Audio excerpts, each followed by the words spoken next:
Il y a d'autres rois de France qui ont été malchanceux? Bien sûr, je vais te raconter l'histoire d'un roi que j'aime beaucoup, Charles VI. On peut dire que le sort s'est acharné sur lui. Le roi Charles VI monte sur le trône de France en 1380 à l'âge de 11 ans.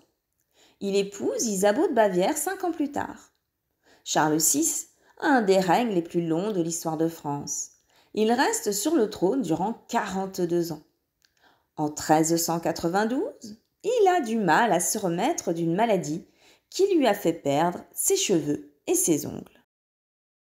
La même année, tandis qu'il chevauche dans une forêt près du Mans, Charles VI est pris d'une crise de folie. Il tue 4 hommes de son escorte. Il ne reconnaît plus personne et reste 2 jours sans connaissance. À son réveil, il est atterré par son acte. Pour le distraire et lui remonter le moral, sa femme Isabeau organise une fête et proposait à Charles VI de participer à une blague pour faire peur aux invités.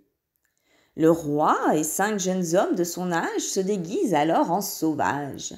Ils se recouvrent de poix, liquide inflammable, sur laquelle ils collent de l'étoupe pour imiter un pelage. Ce qui devait arriver arriva. Un invité se rapproche avec une torche afin de savoir qui se cache sous ces déguisements. La poix s'enflamme et les farceurs se transforment en torches vivantes. Le roi est sauvé in extremis par une invitée qui éteint les flammes avec un manteau. Le roi ne souffre que de quelques brûlures, mais le bilan de la fête est lourd. 4 morts. À partir de ce moment, le roi est pris d'une 50aine d'accès de folie jusqu'à la fin de son règne. Il sombre dans la psychose. Durant ces crises, il pense s'appeler Georges et que son corps est en verre. Il refuse de se laver et de se changer durant des mois. Son entourage fait murer les fenêtres de sa chambre pour qu'il ne saute pas dans le vide durant ces crises. Les médecins sont impuissants. Après avoir fait appel à des charlatans, des sorciers, des magiciens, le roi s'en remet de nouveau aux médecins, qui décident de lui enlever la pierre de la folie. Les médecins lacèrent le crâne de Charles VI de manière profonde et laissent la plaie ouverte.